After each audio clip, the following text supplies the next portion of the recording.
लोकसभा के चुनाव तो संपन्न हो चुके हैं, लेकिन एक बार फिर से राजस्थान बीजेपी के नेताओं को अपनी अग्नि परीक्षा देनी पड़ेगी। आपको बता दें कि लोकसभा चुनाव में राजस्थान के 5 विधायक अब संसद पहुंच चुके हैं, यानी कि सांसद बन चुके हैं। विधायकों ने पद से इस्तीफा भी दे दिया है। अब इन 5 सीटों पर 6 महीनों के भीतर उपचुनाव होने वाले हैं। लोकसभा चुनाव में कमजोर दिखी बीजेपी के लिए ये उपचुनाव खुद को फिर से साबित करने जैसा होगा।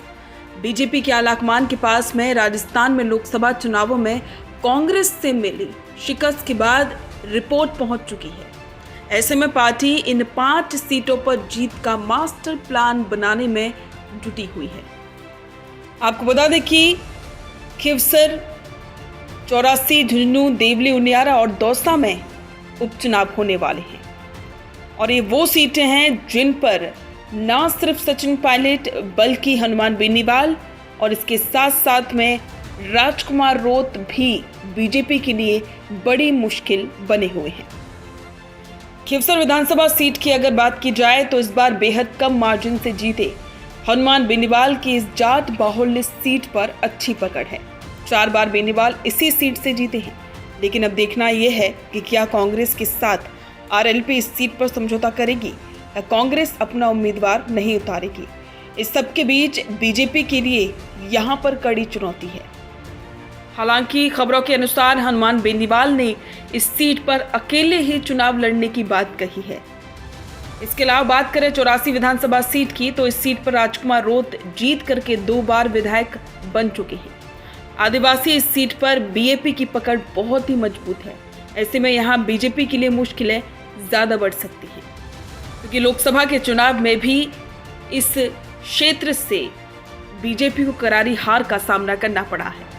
झुंझुनू विधानसभा सीट की बात की जाए तो कांग्रेस की ये परंपरागत सीट मानी जाती है और आखिरकार 2003 में कांग्रेस हारी थी आखिरी बार और सुमित्रा सिंह ने बीजेपी की टिकट पर जीत हासिल की थी। इस बार लोकसभा चुनाव में कांग्रेस ने इस सीट पर कब्जा किया है। अब देखना होगा कि इस सीट को क्या बीजेपी इस बार के उपचुनाव में जीत पाती है। इसके अलावा एक और सीट है जिस पर सबकी निगाहें टिकी हैं और वो सीट है देवली, उनियारा की और दौसा सीट। मीणा और गुर्जर बाहुल्य इन सीटों पर कांग्रेस जीत को पक्का मानकर चल रही है। वजह है इन दोनों ही सीटों पर सचिन पायलट का खास प्रभाव माना जाता है। दौसा लोकसभा सीट भी कांग्रेस के नाम ही रही है और पूर्वी राजस्थान में तो कांग्रेस ने इस बार के लोकसभा चुनाव में भी अच्छा खासा प्रदर्शन किया है। तो अब कांग्रेस तो अपनी निश्चिंत बैठी है इस सीट को जीतने के लिए, लेकिन बीजेपी के भी प्रयास कम नहीं हैं। अब देखना होगा कि बीजेपी इन तमाम चुनौतियों को जीतते हुए क्या वाकई में इन 5 सीटों को हासिल करती है या फिर एक बार फिर से बीजेपी को इन सीटों पर हार का सामना करना पड़ेगा।